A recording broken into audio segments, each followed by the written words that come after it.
Good morning, everybody. First off, can you hear me okay? Great.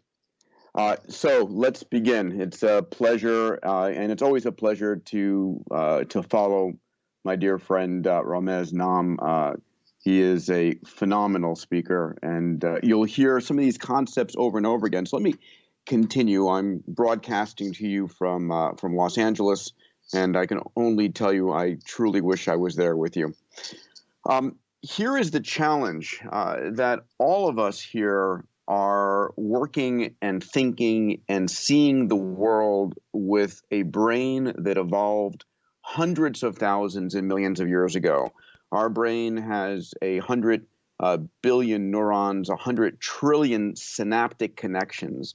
And the way that we think is best described as local and linear. And the world back when our brain was evolving as, cavemen 200,000 years ago and our prefrontal cortex 2 million years ago, the world back then was very constant. Nothing changed generation to generation. Nothing changed millennium to millennium. And whatever affected you was within a day's walk. Today, the world is very different. Today, the world is global and exponential. Things are not changing every century or every decade. It's not even changing every year. A lot of times the world is changing every month.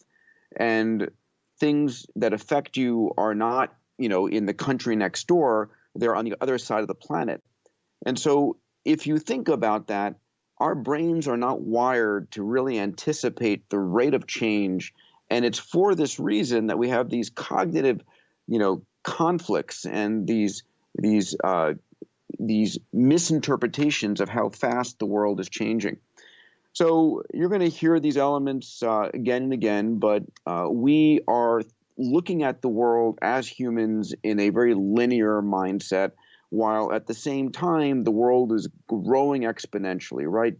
We understand these concepts. You're going to be hearing about them over and over again: computation, sensors, networks, AI, robotics, 3D printing, synthetic biology, augmented virtual reality, blockchain are doubling in power year on year. And the difference between this red line, us linear humans, and this yellow line, these exponential technologies, is either stressful or it's an amazing opportunity, depending on your point of view. And so Ramez mentioned this, and I'm going to hit on a few of the thoughts that he hid, but let me give you a little more details. In 1996, Kodak is at the top of its game. It had a brand like you could not purchase. And as he said, Steven Sasson, 20 years earlier, had invented the digital camera in the lab. It literally took, photographs in black and white on a tape drive, on the order of, a few megapixel, a fraction of a megapixel, 0.01 megapixel. And back then, they were valued as a company that was in the paper and chemicals business. And when they refused to actually commercialize a digital camera, a few years or a few decades later, Kodak goes bankrupt, put out a business by the very technology that they had invented. In the same year that Kodak files for bankruptcy, another company called Instagram gets acquired by Facebook for $1 billion. The difference was that Instagram had 13 employees. And this moment in time where a linear thinking company like Kodak is being disrupted by exponential technologies is going to be happening over and over again. Let me give you another example here. This, by the way, is what it looks like. You can see that yellow line is film photography, which literally falls off a cliff, while digital photography is taking off. And last year was 1.6 trillion digital photographs. Here's another company. You guys may remember a company called Blockbuster. At least it was prevalent here in the United States. It would rent you those video cassettes for watching movies. And you can see that red line, Blockbuster, as a linear company, is falling off a cliff. And here's this small company called Netflix coming along. Now, in 2010, when Blockbuster goes bankrupt, Netflix is worth $2.2 billion. But when you're riding on top of an exponential technology, this is what happens. 8 years later, it jumps from $2 billion to $150 billion. There's no way in the world that a linear company like Blockbuster could have opened anywhere near enough stores to have created that kind of value. But that's only half the story. Here's the other half of the story. Look at this green line here. The year, it's late 2008. This is during a Blockbuster investor call in which the CEO of Blockbuster, who has twice had the option to buy Netflix, basically says neither Redbox nor Netflix are even on the radar screen in terms of competition. And so the question is, how much more wrong could you be? And the challenge is that as CEOs of companies, and I've had the pleasure to start, 21 different companies at this point, we become enamored with our company, with the way we do business. We become defensive if anybody comes out and says, hey, have you considered this? And it's critically important that we question and we don't defend what kind of technology we use, our business models, and so forth. Let me show you another example. This is data from within the United States. And the question is, how fast could things change? So here are retail stores in the United States in the year 2006. You've heard of many of these: Sears, JCPenney, Best Buy, Macy's, Target. And down there at the bottom is little Amazon at $17.5 billion. And if you were to go to any of these CEOs of these large retail chains and said, listen, this little company, Amazon, is going to eat your lunch, the question is, how would you have reacted if you were the CEO of Sears or Macy's or JCPenney? I think you'd probably say, what are you kidding me? Amazon, it's a bookseller, for God's sakes, and it has no stores. But 10 years later, this is what happens, right? Minus 94%, minus 90%, minus 71%. And down there is Amazon back in 2016 at nearly minus 3,000%. And today, of course, it's over $820 billion. And what we're seeing is Amazon as a nimble, agile company doing something the other companies didn't dare do. They're disrupting up and down the food chain. So Amazon begins by selling books, and it says, hey, you know what? We're going to start to cannibalize our suppliers, and we're going to publish books. And we're going to also buy our own fleets of airplanes and deliver them. And we're going to start going into adjacencies like movies and, food, healthcare, insane. So we're going from an era of I've got an idea to I run a billion-dollar company faster than any time ever in human history, right? So YouTube was started by a friend, Chad Hurley, on his credit cards for $1.6 billion. He started on his credit cards and sells it to Google for $1.6 billion 18 months later. Instagram, which was purchased for $1 billion by Facebook, and people laughed at that valuation. And, today it's a $30 billion asset. There's no way to explain Uber and Lyft to the CEOs of taxi car companies. This is an eye chart, and I don't want you to read this. I want you to simply see this is the rate at which we are creating these unicorns, these billion-dollar companies. On the far left, 2011, they're happening, 3-4 times a year. And then as we head into 2015, 16, 17, we're getting literally dozens and dozens per year. So you're going to hear this over and over again. I think it's important. I attend the Singularity University executive programs every month, and I always love hearing the faculty that you're going to hear about in these couple of days. And so, repetition makes for really penetration into our 100 trillion synaptic connections. This is Gordon Moore, one of the founders of Intel, who started the company in 1958. And in 1965, he publishes a very famous paper, and he says, we've noticed something at Intel. that over the last 7 years, the number of transistors on a piece of silicon has roughly doubled every 12 to 18 months. And then he said in this famous paper, it's likely to continue at that rate. And that became known as Moore's Law. And Moore's Law has continued for 50 years. But let me give you a visual representation of what that looks like. So in 1958, this is the first integrated circuit. It's two transistors, about 2 centimeters in size. And fast forward to Intel's first commercial product.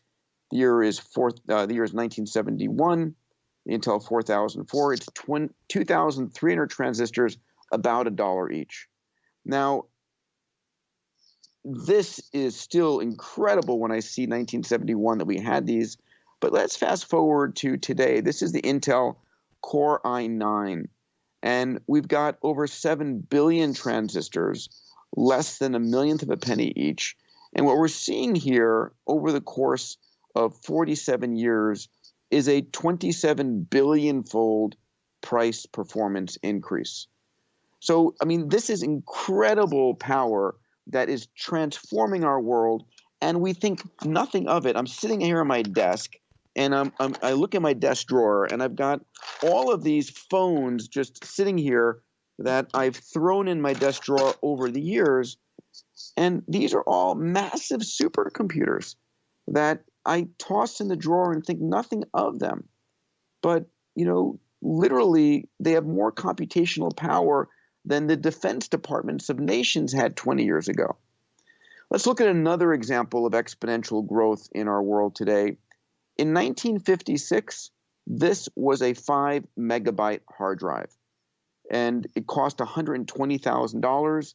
And if you happen to have your cargo airplane, you could move it from location to location. Now, we noticed when this happened, when, a few decades later, it's now 25 times more memory, 128 megabytes, 1,000 times cheaper. But did we notice when this happened, when 9 years later, right on schedule, it's now 1,000 times more memory for the same price? Moore's Law beautifully demonstrated. And, literally, it doesn't slow down. Right now, it's a terabyte on a little disk, a little, thumb SanDisk card that you could lose in your pocket. And the numbers are incredible. It's a 10 trillion-fold price, performance, volume improvement in memory density.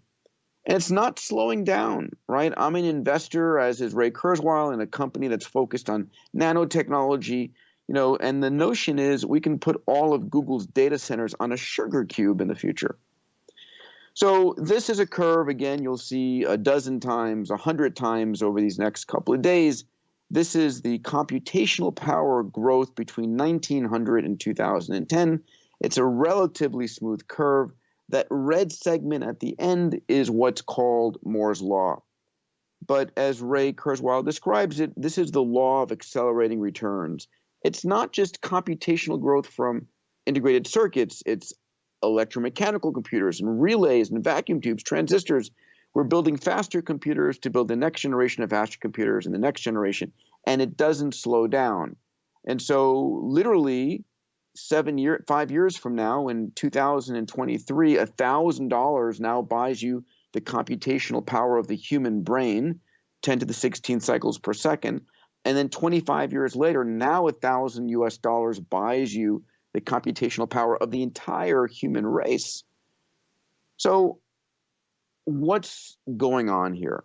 What's going on is that faster, cheaper computers. We just saw in the United States the announcement of the Summit computer, 200,000 petaflops of computational power, beating the previous champion out of China. We've got this race for more and more computational power. This year, we're going to see quantum supremacy coming online, the first time that a quantum computer can be shown to do something that a classical computer cannot do.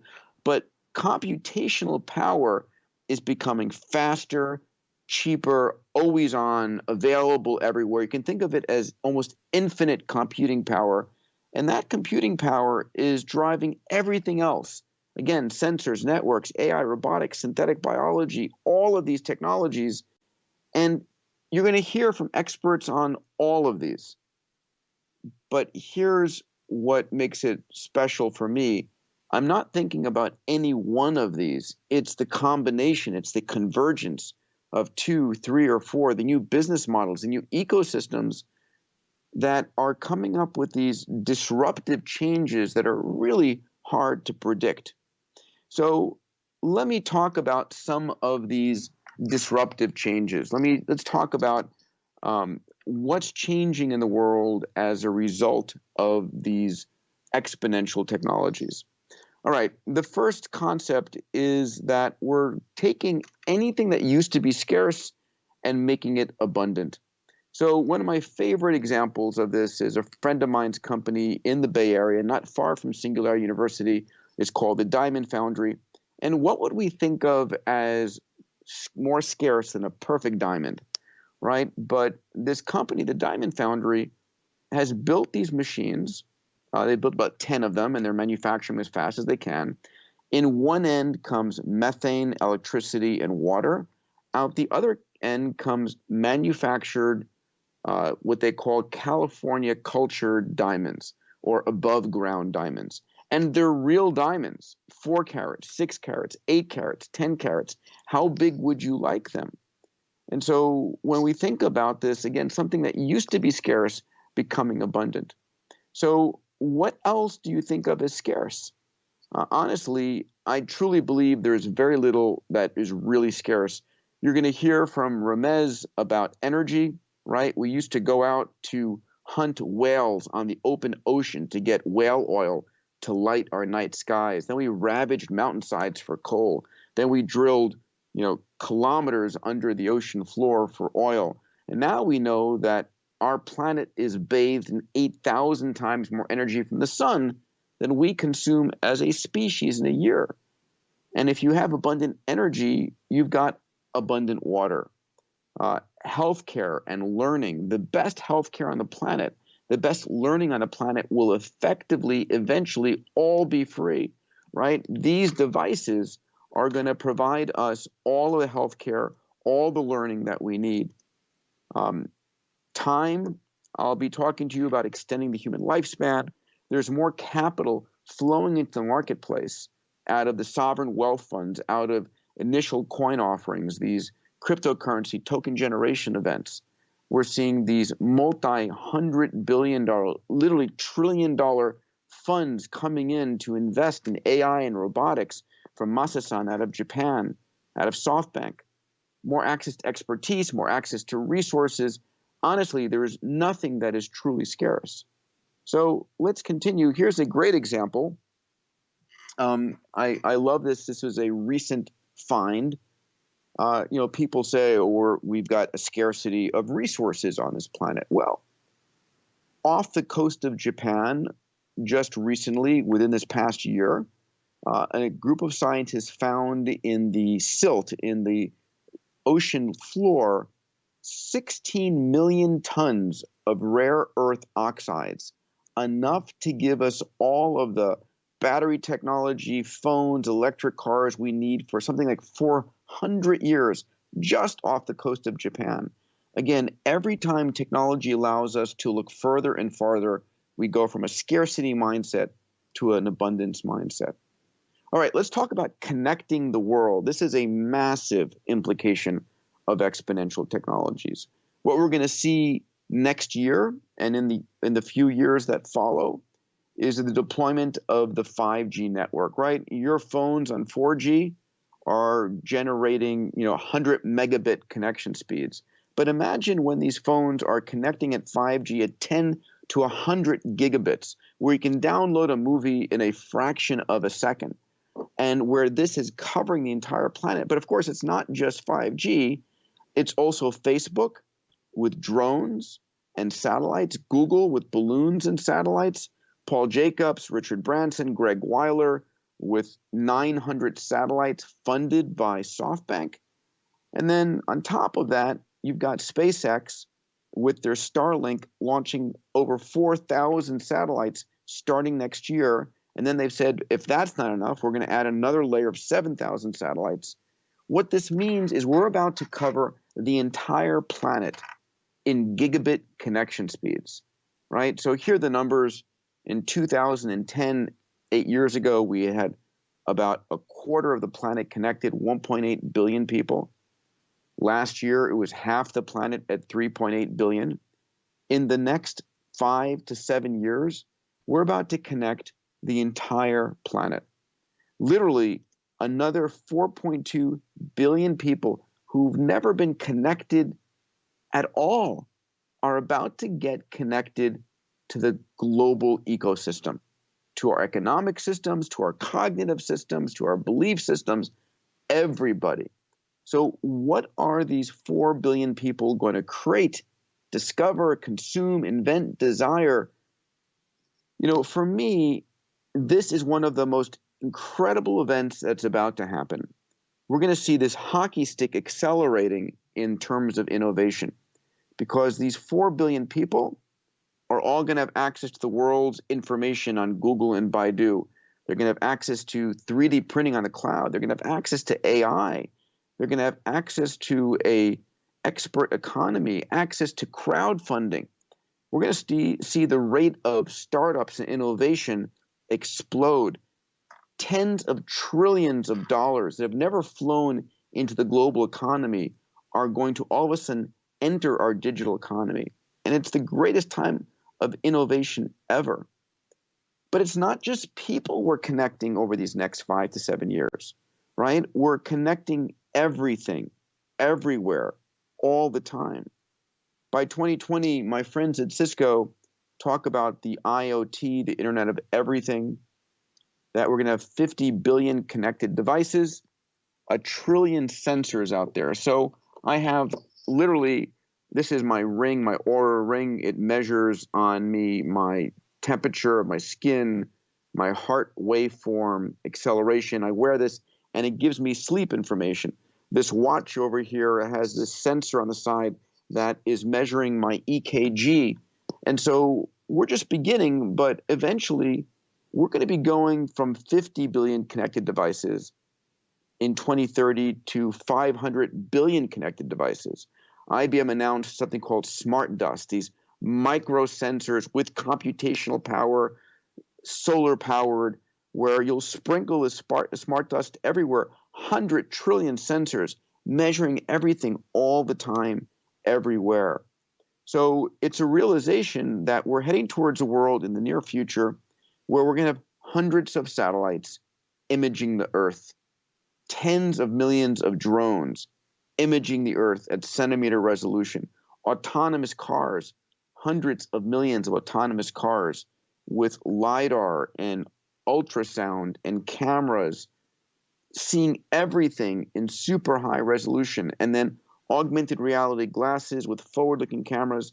We're heading to a point in time where you and your AI are going to be able to know anything you want, anytime you want, anywhere you want.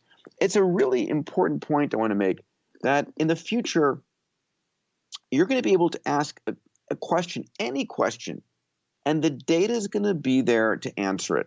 I mean, you could ask a question if you're in the fashion design business, like, what is the most popular color for bikinis on the beaches of Thailand today? And have imaging systems give you the exact spectrum frequency of the bathing suit colors. And you can say, is there any advertising campaign that promoted that color, and see if there's a correlation. So we're heading towards this extraordinary time. You're going to hear more about this a little bit tomorrow from Ramez, but let me just mention, let's talk about the implications in transportation. This is Google's autonomous car. Basically, Larry and Sergey were fascinated by autonomous cars. They took the winning technology from the DARPA Grand Challenge back in 2006, and they basically commercialized it with Sebastian Thrun. And they built the first generations of autonomous cars, and they brought it to the car companies. And the car companies, of course, ignored it until they realized, oh my God, this is going to potentially put us out of business. And then every single car company starts saying, oh, we don't build cars, we make car as a service.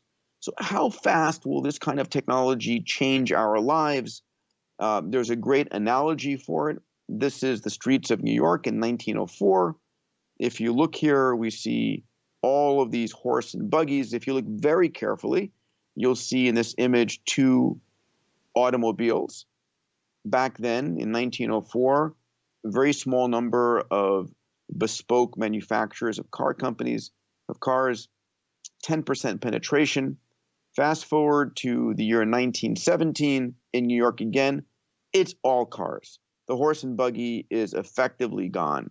And how fast did this happen? Well, the Ford Model T, the first mass production car, was created in 1908. And then by 1912 in New York, the car count, the traffic count showed more cars than horses. So I do expect that within 10 years from now, we're going to have a tipping point, and car as a service is going to begin to decimate car ownership. And, one of my friends, Jeff Holden, who was the head of autonomous cars and flying cars at Uber, his prediction, and I agree with him, is it's going to get to a point where you're going to have a special permit as a human driver to be driving a car. So we saw Waymo, which is Google's spin-out, purchasing 20,000 of these electric Jaguar I-Pace vehicles. So as Ramez said, the exhaust from these electric cars is data. And so Google basically created data from the first million miles driven in the first 5 years of their autonomous car driving. Their 20,000 autonomous Jaguars will create 1 million miles worth of data in 1 hour. And these fleets of these cars are going to be driving towards networked effect as well. Here's GM's autonomous car, supposedly being released next year with no steering wheel, no pedal, no rear view mirrors. And so we're going to start to see autonomous cars change the game, right? No insurance. I have a home. It's got 2 parking garages. I'm going to turn both parking garages into spare bedrooms. I'm going to turn my driveway into a rose garden. I'm going to get rid of any place that I would normally park my car because my autonomous car fleet, Uber, Lyft, Waymo, whoever it might be, my AI is going to see me getting up from my breakfast table, walking towards the front door. My AI knows my schedule. It watches me reach for the handle of the front door. It's had 2 or 3 autonomous cars circling the block, and that AI pulls a car in front of my house, and I get out. My AI knows I didn't get a good night's sleep last night, so it basically calls an autonomous car that's got a bed in the back so I can sleep. But, experts predict that within the next 10 years, car ownership will begin to die. And we have over 100 car brands out there. I honestly don't care what brand car picks me up in a Lyft or an Uber.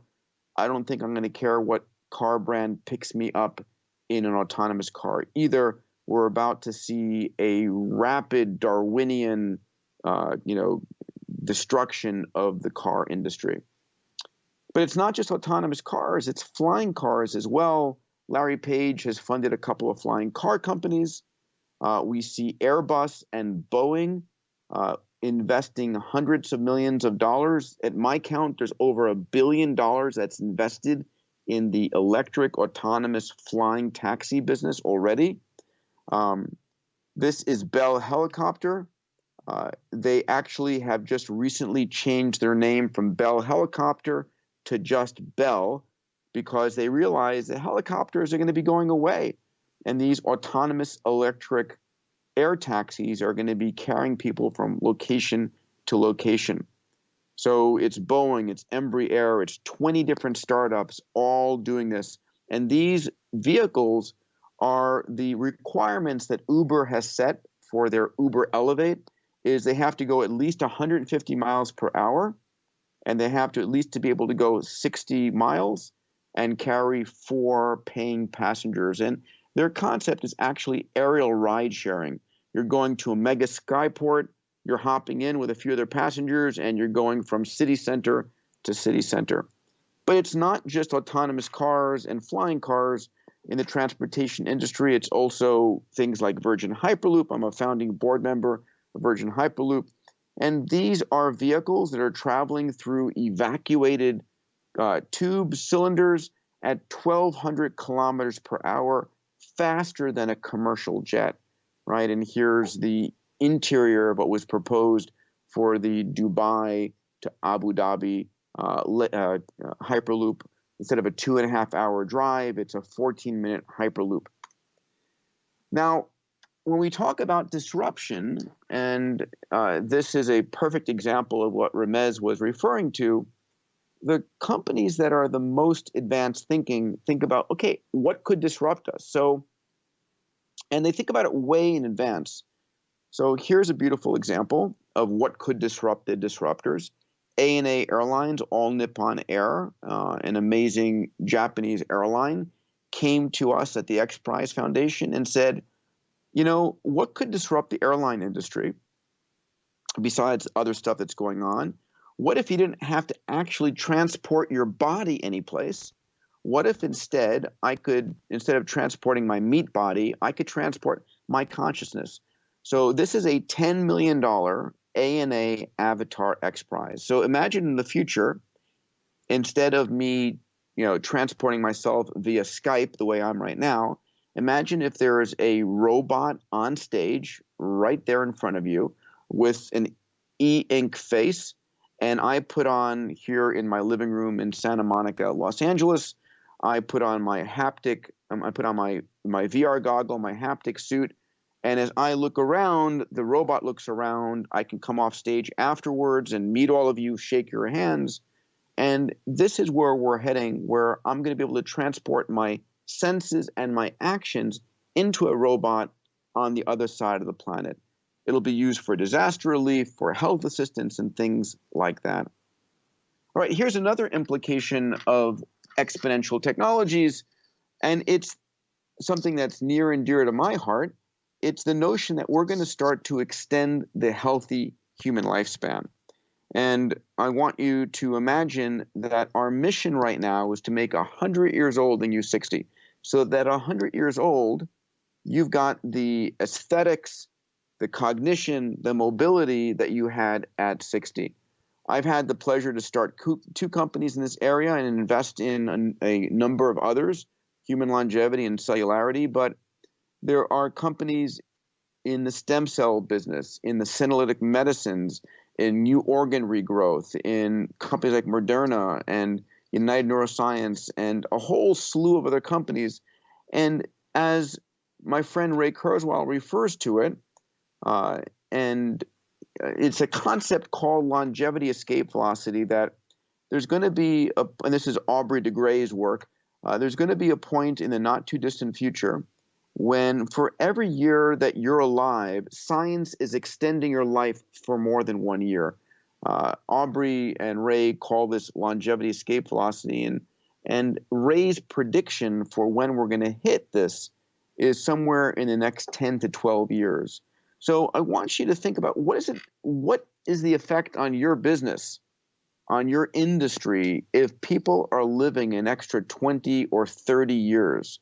But of course, it doesn't stop there, because those extra 20 or 30 years means that you begin to intercept other new technologies in biotechnology, in AI, in brain-computer interface that extends your life another 20 or 30 years, 100 years. How long will we live? This is a question that we're going to start to answer very soon. As an example of how fast this is evolving, right? Craig Venter sequenced the first human genome in 2001 for $100 million. Today it's $1,000. Illumina, the leading company in the field, has equipment that within the next 2 years it will be $100 and 1 hour, a millionfold price performance. But it's not just sequencing, it's also editing. Here's CRISPR 2.0 that you can now go and accurately edit a single nucleotide, 32,000 out of 50,000 diseases are due to one letter being wrong in the 3.2 billion letters in your genome. Imagine being able to correct that. And in fact, some people are experimenting right now to edit their own genome while they're alive. All right, let's talk about another implication of exponentials, crowdsourcing solutions. So when I was growing up, I was enamored with space. The Apollo program was going on. I so wanted to be an astronaut. And at the same time, there was Star Trek. And Star Trek lit my heart on fire. And then I realized, my chances of becoming an astronaut were 1 in 1,000. And a dear friend of mine gave me a book called The Spirit of St. Louis. And I learned that Charles Lindbergh crossed the Atlantic in 1927, not on a whim, but he did it to win a $25,000 prize. And I said, I wonder if I can create my own prize to build private spaceships. And so I called it the X Prize. I'm now the founder, chairman, CEO of the X Prize Foundation. This was our first prize ever. It was a $10 million prize for the team who could build a private spaceship carrying 3 adults up 100 kilometers, land, and then in 2 weeks make the trip again. Amazingly, we had 26 teams from 7 countries around the world who spent $100 million. And so in this world today, we can crowdsource solutions. You don't need to know how to do it yourself. You need to be clear about what it is you want.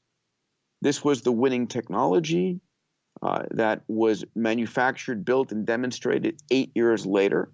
Here it is in the Smithsonian in Washington, D.C.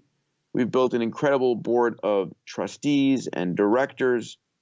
We've launched $100 million, $150 million of prizes. Another $200 million are under development. We just awarded last week a prize that took place in India. It was $1 million. Could you build a device that would allow any woman to call for help in under 90 seconds and have that device cost less than $40? The winning technology by Leaf Technologies came out of India, blew away the competition. We had 85 teams competing in this.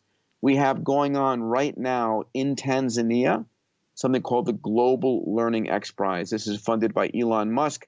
It's, can you take an Android tablet and basically build a piece of software that can take a child any place on the planet from illiteracy to reading, writing, and numeracy in 18 months. We're in testing right now with 2,500 children aged 6 to 16. We had 700 teams enter that. We're going to be crowning a winner in about 12 months from now. We have a Carbon X Prize going on. We've asked teams around the world, can you build a piece of technology that goes on a coal plant or a natural gas plant that takes the CO2 out and turns it into a profit center, manufactures a product more valuable than the cost of extracting it? We've got an X Prize going on right now, funded by Shell and the National Oceanic and Atmospheric Association, NOAA. And this is, can you build technology that can autonomously map 500 square kilometers at 2,000, 4,000 meters depth? We're down to 9 finalists right now. I love this X Prize. It's going on in India right now. It's called the Water Abundance X Prize. And it's, can you pull 2,000 liters of drinking water per day out of the atmosphere for under 2 cents per liter, right? 2/3 of the world is humid enough where you can pull the water out of the atmosphere anywhere and give people clean, affordable drinking water. All right, I'm going to close with a set of slides on the concept of abundance. And I had the pleasure of writing this book called Abundance, the Future is Better Than You Think. I was the closing speaker at the Clinton Global Initiative many years back. And President Clinton, said, Peter, why are you so positive about the future? Don't you watch the news? And I said, President Clinton, I'm positive about the future because I don't watch the news. and I look at the data. And the data is extraordinary. Over the last 100 years, the per capita income for every nation on the planet has more than tripled. The lifespan has more than doubled. The cost of food has dropped 20 to 30-fold. Energy's dropped 30 to 50-fold. Transportation has dropped hundreds of fold. Communications have dropped millions of fold in price. Here's some of the data in more detail. So this is the year 1820 to today. In the 200 years, we have seen this massive reduction in extreme poverty around the world, from over 90% to down near 10% today. This is literacy around the world, going from 10% to nearly 90% around the planet. Here is number of children dying under the age of 5. 200 years ago, 50%, actually 45% of children did not make it to age 5. Today it's 4%, still too much. But why is this getting better? Why are we seeing this massive reduction in mortality rate? This is women dying during childbirth.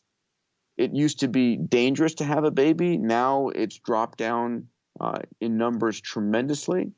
This is global average life expectancy. We've doubled how long we live, and we're about to double it again.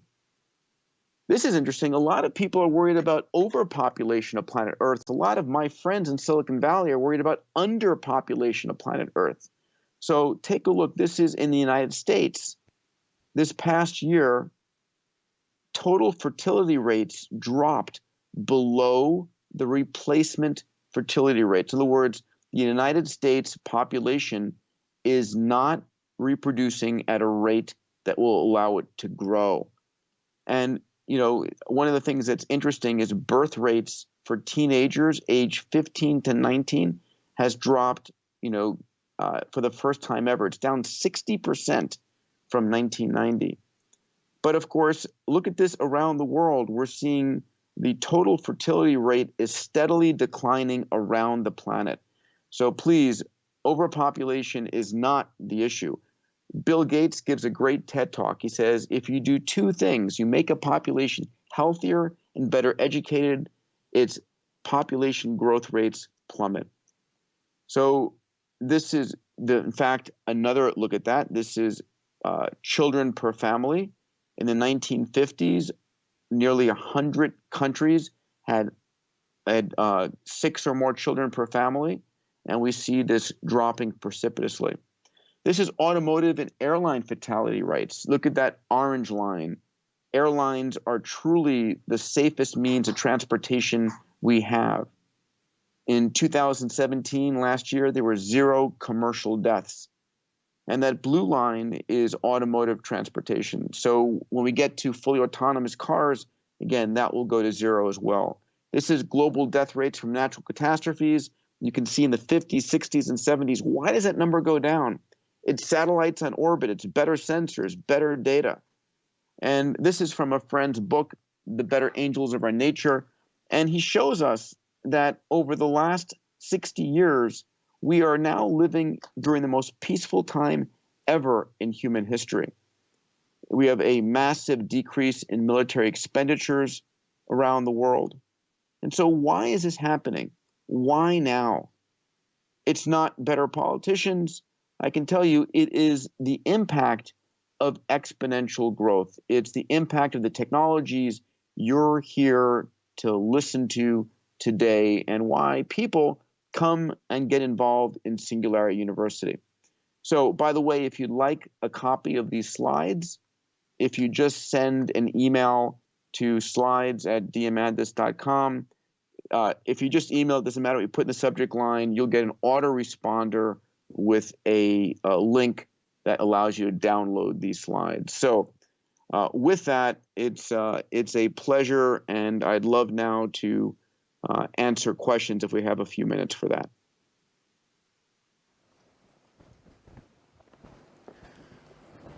All right.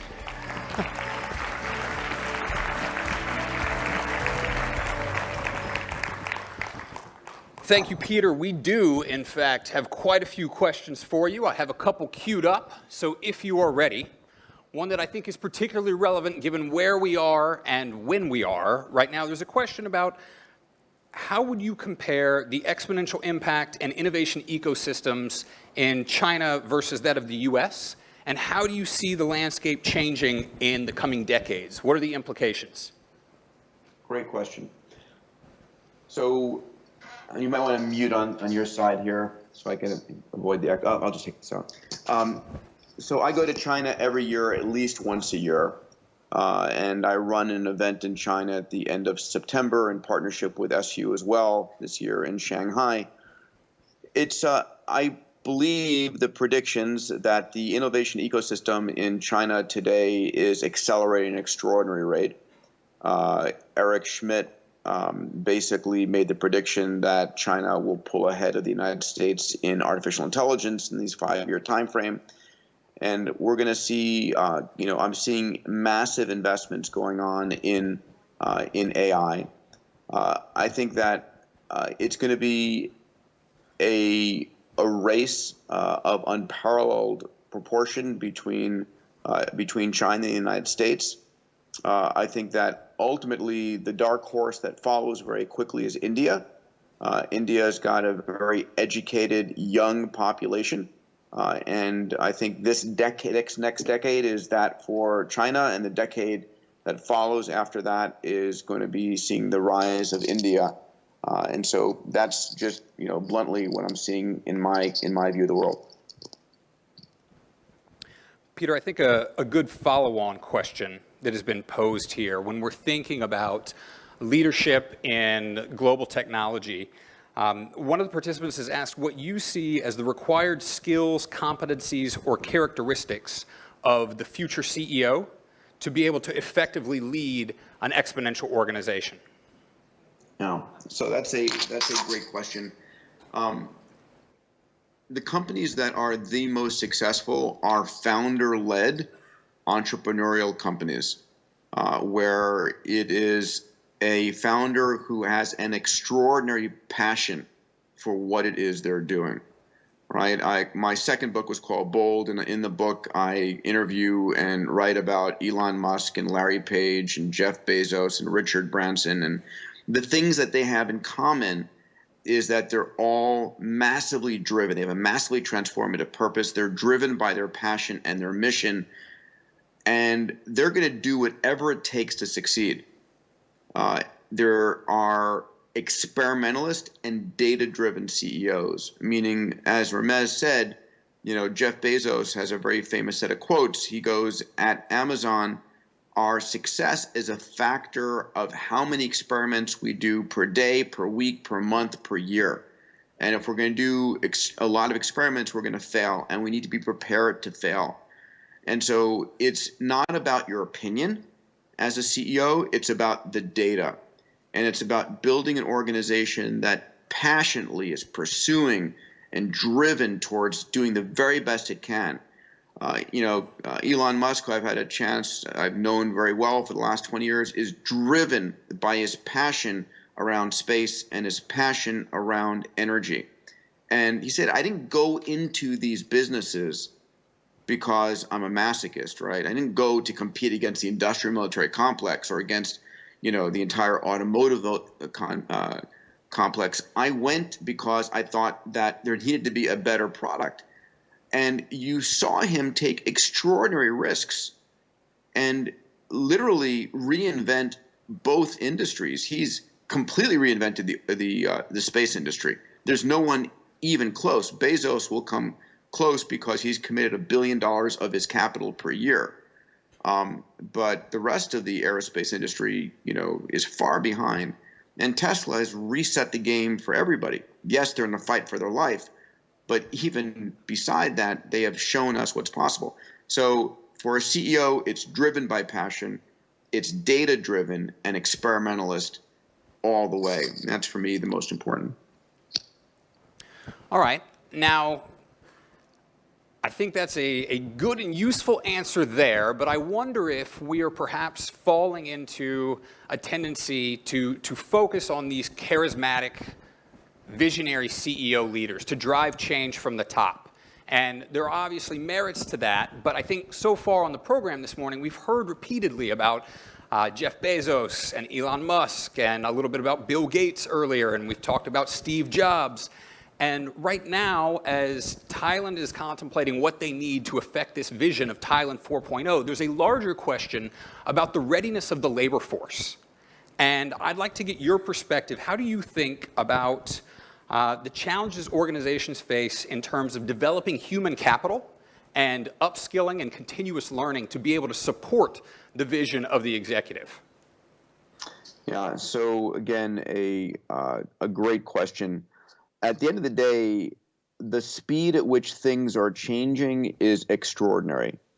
And the challenge is that our entire educational program is built for a world that is 100 years ago, where you would go to school till the age of 21, 22, you'd work in the workforce for 20 years, and then you would die, because the average human male age was like 38 or 40 100 years ago. But today, you literally need to be in a constant, consistent period of education. And it's not about going to school and learning something and then utilizing it. It's about getting into a mindset of absolute continuous education.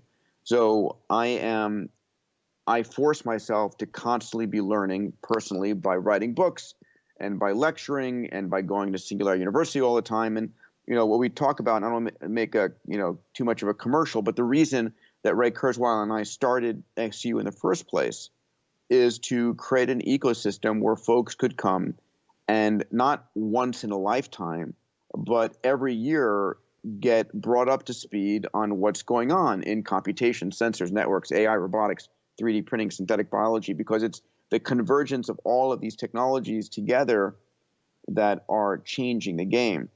And as an executive, it's not important for you to be the expert in those fields, but it is critically important for you to understand what the implications of those technologies are, and to be able to bring in the individuals to run the experiments.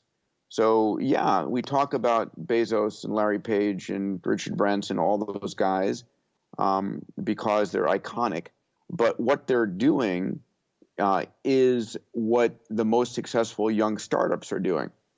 Again, one of the challenges are, as soon as you become a large company, you become basically scared of taking big risks. And the reality is that taking risks is what is critical. And if you don't take risks, if you don't experiment, let me give you the way I explain this. The day before something is truly a breakthrough, it's a crazy idea.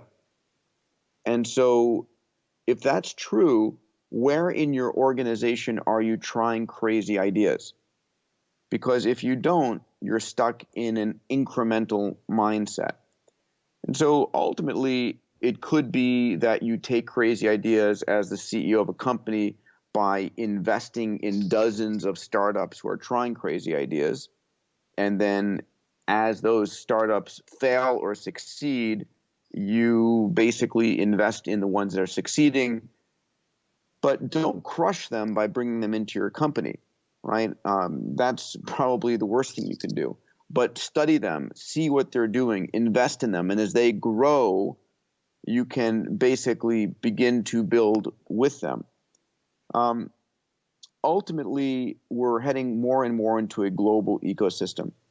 And the challenge today for all CEOs, including myself, I'm involved in running a number of companies, is constantly trying to find young individuals who are not risk averse, who are passionate about an area, and as Ramez said, give them the freedom to experiment and try crazy ideas, and then see which ones are actually, are willing to work. I mean, Jeff Bezos is smart, but it wasn't, he wasn't the person who created Amazon Prime. It was Jeff Holden, who I mentioned before, who came up with this idea, and Jeff had the wherewithal to say, give it a try the experiment. and it worked. So it's up to you as a CEO or as an entrepreneur to be doing these experiments and giving your workforce the ability to try things more and more. Peter, I noticed that you mentioned this trend towards a global ecosystem, and there's a question here that I think is a nice follow-on to that, which actually addresses the possibility of big tech now coming to stand in the way of further innovation and crowding the field. And the participant asks if you see any merits to breaking up the big tech companies that have near monopolies and network effects that are prohibitive to any kind of new entrant in the field. So you have both the pros and cons of that approach. On the con side, it's the fact that you've got large companies like Apple and Google that are willing, when they're again in a founder-led experimentalist mindset, they're willing to invest massive amounts of money in trying big, bold, crazy ideas. And it's because they've got economic engines of search or Amazon's or whatever that allows them to take risks in other areas and try 100 products, ideas, and see which ones fail. It's interesting. If you took Apple, for example, and you broke it up, I'm transmitting to you from a MacBook Pro. The revenues on just their MacBook alone would put that division as a Fortune 500 company around the world.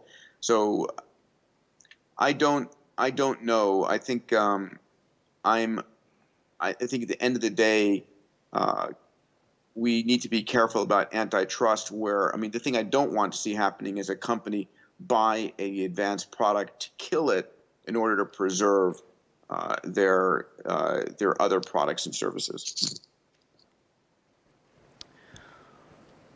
Peter, I understand that you are perhaps working on a new book.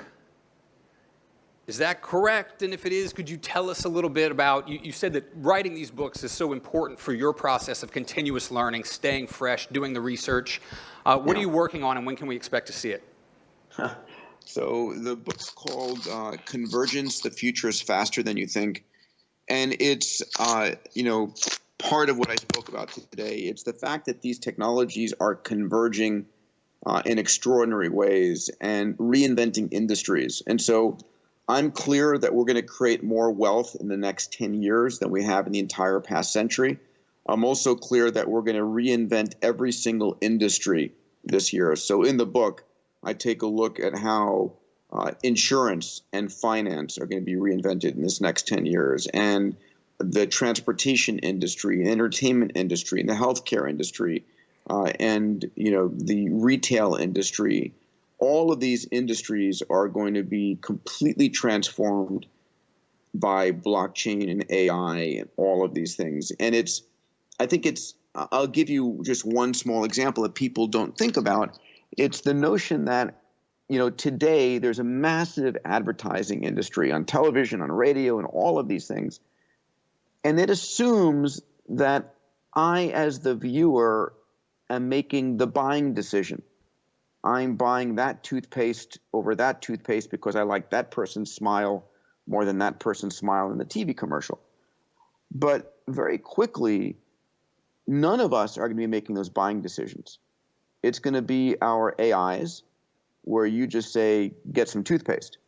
And the AI is able to know exactly the molecular makeup of the toothpaste, that this one is identical to this one, or that your social circle prefers this one.